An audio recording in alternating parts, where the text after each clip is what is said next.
Hey everybody, and happy Halloween. Welcome to today's episode where we are going to be just kind of recapping real quick. This will be a little bit of a shorter podcast. I've got my Eagle shirt on. The game's in like an hour. So I'm going to try to wrap this one up relatively quickly, but I just kind of wanted to take a few minutes and recap the fights from last night because it was a really interesting night of fights and there was a lot of shit going on in the prelims even and stuff. So yeah, let's start running through it. So first, we had a bout between Tagir Ulanbekov and Alan Nascimento. I know I'm mispronouncing this fucking names. Alan Nascimento. In this fight, Ulanbekov was, I think, pretty dominant and was able to display his wrestling. And Nascimento just spent too much time on his back. Like, I always like the rule that Michael Bisping proposes. Like, it's 2 or 3 submission attempts, and when they fail, back to your feet. But it's really funny that we say that because in the very next, well, no. It's actually completely different. Okay, so in the Tagir Ulanbekov versus Alan Nascimento fight, if you are on your back and working from the bottom in fighting, it is generally not a good idea to keep throwing up submission attempts if they fail because the guy is on top and still has the advantage of gravity and everything. It's always better to be on top in a fight unless you got a wicked nasty like Brian Ortega developed guard, right? If not, I think it's always better to be on top. If your submission attempts are failing, you need to work back to your feet. Even if you think you're better than the person on the ground, it's better to be on top and be better than them in almost every situation, right? So you guys kind of got to see in this fight that Alan Nascimento just I can't even say not doing enough, but he should have got back to his feet and worked to establish top position if he really wanted to get the submission. I mean, he was throwing stuff up, he was threatening. It was just never enough to get Tagir out of there, right? But then you fast forward to the Andre Petrosky versus Hu Yaozong fight. And Petrosky in this one, a lot of the times, guys, if people fend off your initial attempt, it's kind of disheartening, right? Or even like 2 or 3 attempts. But Petrosky just stayed on top of Hu Yaozong and just kept relentless pressure and strung together submission attempt after submission attempt after submission attempt until finally, with 14 actually, seconds left in the third round, he locks up an arm triangle. And he was smaller than Hu Yaozong, so I just love that Petrosky was able to keep applying pressure because so often, if a guy defends a submission attempt or something, even if you realize you have an advantage, you'll kind of shy away from trying that again because it's exhausting sometimes to go for submissions. I love that Petrosky just kept working through it, kept grinding, and got the tap with 14 seconds left. That shows you he was still fighting late in the fight. Lerone Murphy knocked Makwan Amirkhani out bad with a knee. And after the first round, I had a little bit of money on Lerone Murphy winning by knockout. I just thought it was a big mismatch on the feet. But when Makwan Amirkhani came out and took him down in the first round and kept him there, I was like, oh, that's going to be a problem. And if Lerone Murphy doesn't time that knee the way he did, he's probably going to the mat again and not getting back up in the second round. And who knows how he looks in the third. So beautifully timed knee, very well executed. Great knockout win for Lerone Murphy against a very game opponent in Makwan Amirkhani. Makwan Amirkhani is so dangerous on the ground. He's got one of the slickest anaconda setups in the UFC. Very dangerous opponent and a big win for Lerone Murphy. Olly Chadrock versus Shamil Gamzatov. Man, Gamzatov was just walking backwards, and I felt like throwing too many power punches. And you got to see that as Olly Chadrock started applying the pressure, he just had way more in the arsenal. He was throwing his punches from different angles. I felt like Gamzatov was getting repetitive in the way that he was throwing things. And Olly Chadrock just kept the pressure on him, kept throwing different looking combos, punches from different angles, kept the jab working in his face, just had more volume in general and broke him down and picked up a first round TKO win. Beautiful victory. Elizo Zaleski dos Santos defeated Benoit Saint Denise, and this was they literally went over how to pronounce the fucking name on it, and I remember telling myself, I'm gonna remember that name because like somebody cracked the joke. I think it was Gooden cracked the joke at John Anik or something about mispronouncing it, and then I was like, I'm gonna remember it, and of course I fucking forgot. Benoit Saint Denis, somebody correct me please, but this was a fight that, to be honest, was one of the worst examples of officiating I've ever seen. I don't know how to pronounce the guy's name. I don't even want to give his name any attention. But he let Benoit take a terrible beating in the second round. That fight should have been stopped, without a doubt. Let it continue on. And by the way, I was a little bit disappointed in the corner of Benoit. Benoit.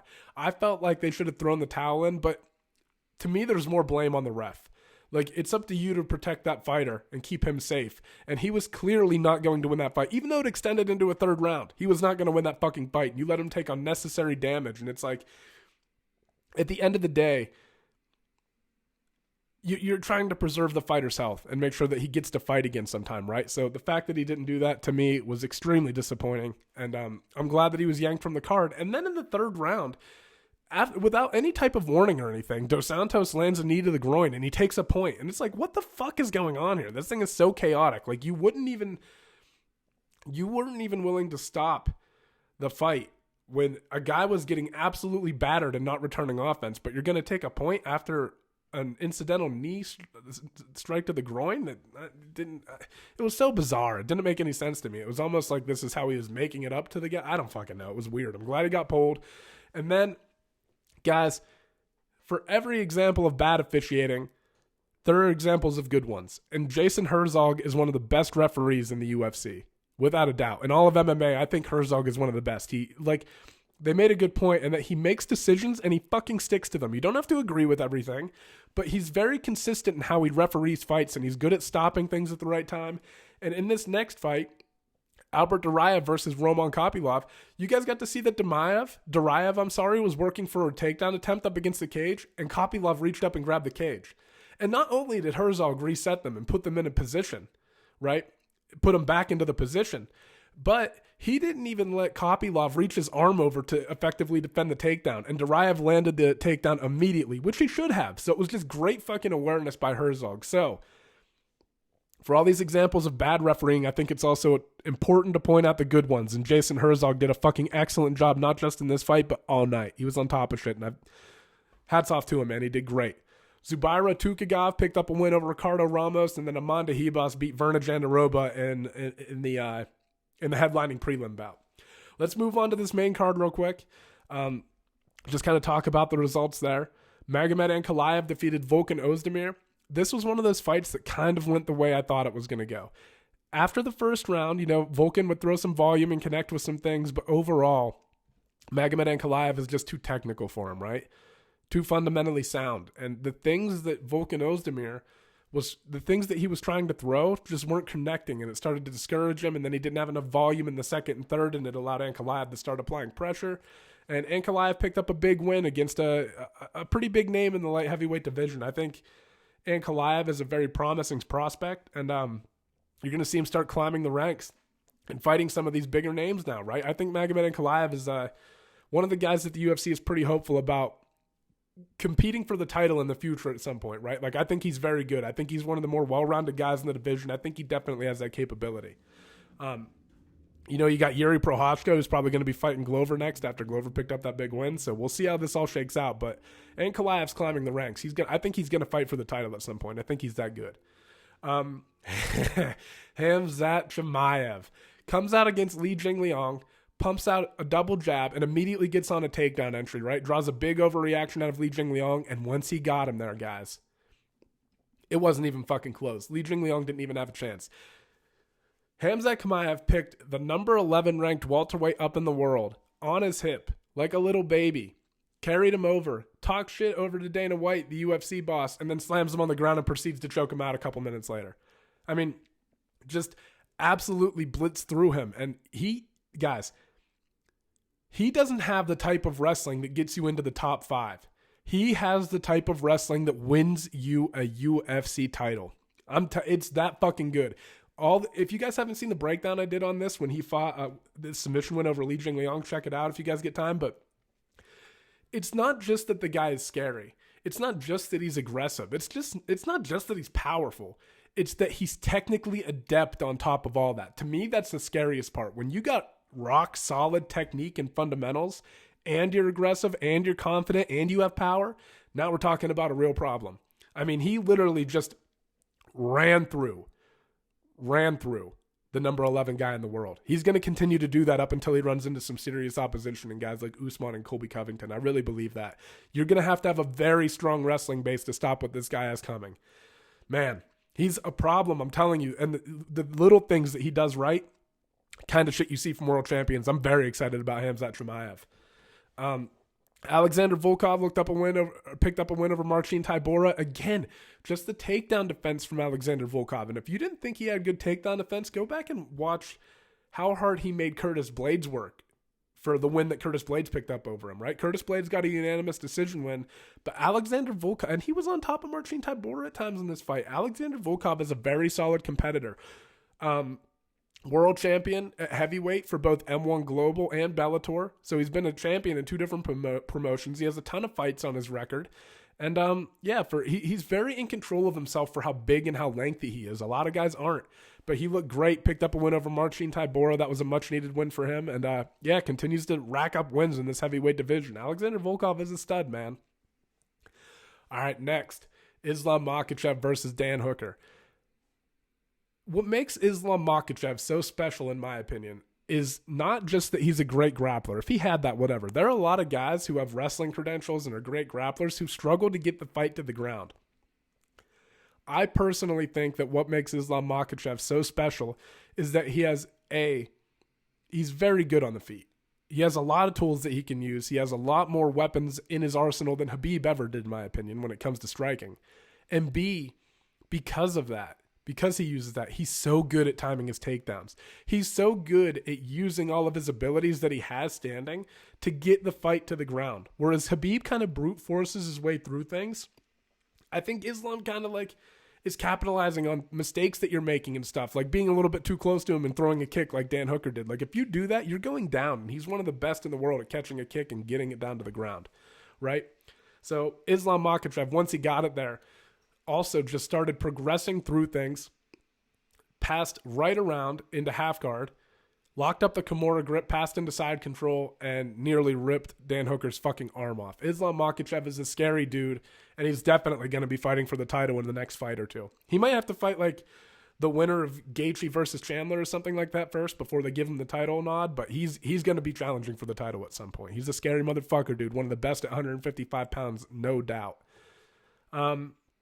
Next fight, the interim bantamweight title, 135 pounds between Petr Yan and Corey Sandhagen. I was excited for this one, man. This was probably the fight that I was most ramped up for on the card. Petr Yan is so fucking good. So fucking good. His boxing is just so solid, and he fights with a steady output, and he never gets out ahead of himself or anything. He's always in position. He's always just patient, waiting, sticking to the game plan. And, man, the first round, Corey looked really good. I was like, oh, man, Corey's dotting him up. He's starting to get the range and everything. And then as the second round went on, you could feel that Yan started to pick up some momentum. You could have maybe still gave that second round to Corey, but there were really no doubts about the third and fourth round. The fifth round was a little bit closer. I'm a big Corey Sandhagen fan, man. Like, I love Corey Sandhagen. I was rooting for him in this fight. I had money on him. I wanted him to win. But personally, I scored the second, third, fourth, and fifth round for Petr Yan. I just thought he outboxed him. I thought he did more damage. I thought that he was, landing the more significant shots when they got into the exchanges. And for Corey, he stayed fundamentally sound pretty much the entire fight. I was worried about him throwing some spinning stuff, and it's tough, right? Because when you're fighting a guy like Yan, you definitely don't want to expose your back. That was something that Corey Sandhagen had issues with, especially in the TJ Dillashaw fight. But throughout his career, that he definitely worked on and corrected in this fight. He was always facing Yan, right? Using good footwork and stuff. And it's not like Corey had success. This was a good fight, guys. I mean, Corey found moments of success. He looked better in the fifth round than he did in the third and fourth. But I just think that, there's a balance, right? And part of the things that make Corey so dangerous are his explosiveness. So it's like, how do I work that into my game a little bit more? There's going to be some inherent risk whenever you do stuff like that, but how do I work that into my game while mitigating that risk, right? So that's, I think, what Corey has to figure out a little bit, because he's super dangerous, and, he's tall, he's big for 135. I still think he holds a title someday. I just think that he's in the deepest weight class right now. There's 155. 135 might be deeper than 155. You got guys like Merab coming up through it, Sugar Sean O'Malley. They're like what? I don't even think they're in the top 10. Merab might be in the top 10 now, but I don't think O'Malley's in the top 10. That division is fucking stacked, man. There's so much talent. Aljamain Sterling, I mean, Frankie Edgar dipped down there, right? You got Pedro Munoz who fights down there once in a while. That division is really fucking good and really deep. Jose Aldo fought at 135, right? He lost to Petr Yan. It's like that division is super deep and there's a lot of talent in there. And I just think like there's some adjustments that Corey has to make, but I think he could come back and beat anybody in the world, man. I really believe that Corey Sandhagen has the tools in his toolbox to do that. But great fight. And again, I'm a Corey fan, so it's like it's tough, but there's no denying the dominant showing that Petr Yan put on. He definitely won that fight, and he did so decisively, in my opinion, and his boxing looked great.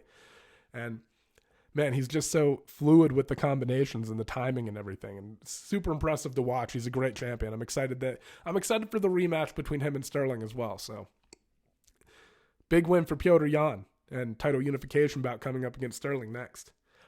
All right, Glover Teixeira versus Yanblahowicz. This is a fight where going into it, honest to God, I gave like almost no chance to Glover Teixeira. And it turns out that he was more of a live underdog than Sandhagen was in a lot of ways, right? Than a lot of guys on this card were.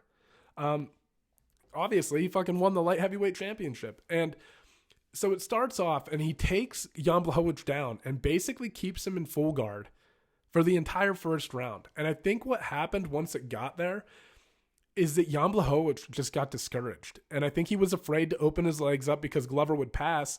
But while they were hanging out in closed guard, Glover was reaching down, doing that kind of can opener thing, reaching up on the back of his neck, just making things dirty and gritty in the closed guard.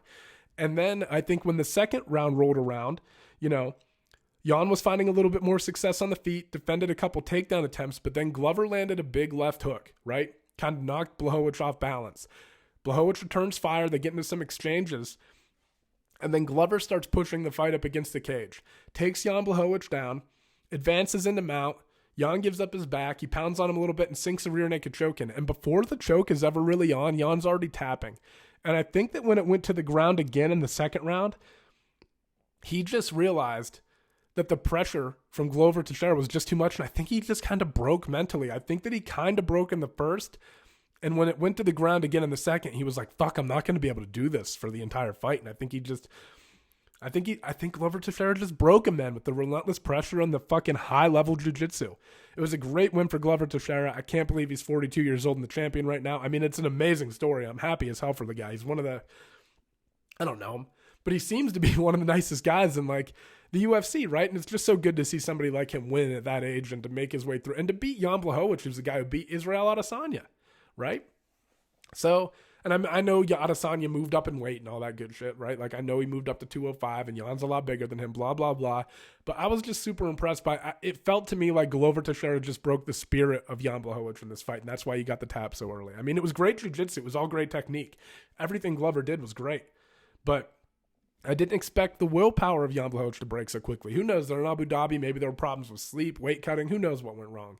But to me, that's what it looked like. It just looked like Glover broke him, man. And it was a great fucking win for him. But again, guys, like I said, I'm going to I tried to make this one a little bit quicker, wrap it up. So we just kind of blew through the fights, recapped them real quick.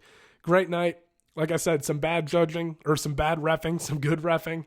And yeah, we got a new light heavyweight champion of the world and an interim title clash at 135 pounds coming between Petr Yan and Aljamain Sterling. So some things to look forward to. We got a big card, obviously, coming up this Saturday, headlined by Kamaru Usman and Colby Covington. Rose and Weili Zhang are rematching on that. Two big rematches for title shots. Chandler and Gaethje are fighting. I mean, that card is fucking stacked. So we'll definitely get a breakdown out for that, get some predictions out and everything. But I think for this one right here, I'm going to wrap it up and go watch the Eagles, hopefully not lose. So enjoy your day, guys. Happy Halloween. Thank you for tuning in as always, and have a great day. Bye-bye.